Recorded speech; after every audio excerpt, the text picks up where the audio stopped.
करावं आणि व्यासपीठावर यावं या मार्गदर्शन करणाऱ्या सर्व शिक्षक बंधू भगिनींचं देखील मी मनापासून स्वागत करतो।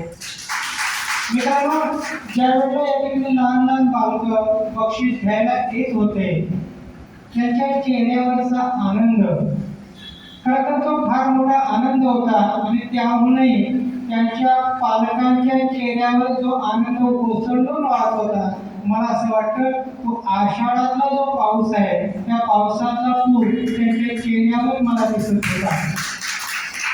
पण थोडीशी खंत अशी आहे, माझे शिक्षक बंधू देखील आपल्या लेकरांना बक्षीस मिळालं आणि आपलं काम संपलं।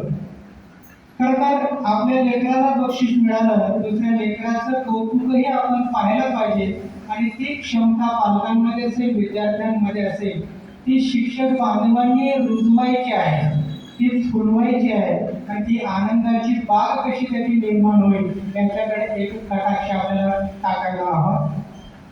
मी बालमित्रांसाठी काही ओळी या ठिकाणी सादर करतो। बालमित्रांनो, स्पर्धेत भाग घेणं सुंदर आहे, विजयी लेकरांना डोळे भरून बघणं सुंदर आहे। युवले युवले हात घेती स्पर्धेत भाग, त्यांची विजयी मुद्रा बघणं सुंदर आहे।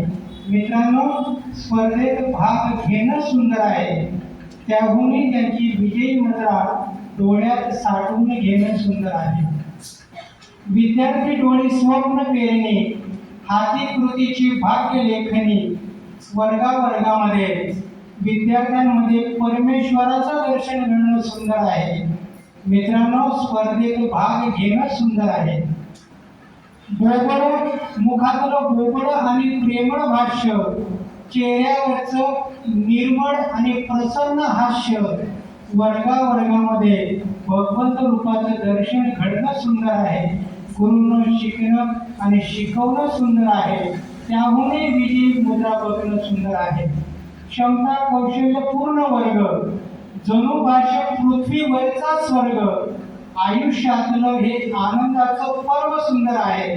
बालमित्रांनो, स्पर्धेत भाग घेणं सुंदर आहे, त्याहूनही विजयी होणं सुंदर आहे आणि त्याच्यापेक्षा सुद्धा स्पर्धेच्या माध्यमातून तुमच्यातलं टॅलेंट सर्च करणं अति सुंदर आहे। त्या भारत टॅलेंट सर्च पुन्हा एकदा आपण टाळ्यांच्या गजरामध्ये अभिनंदन करूया।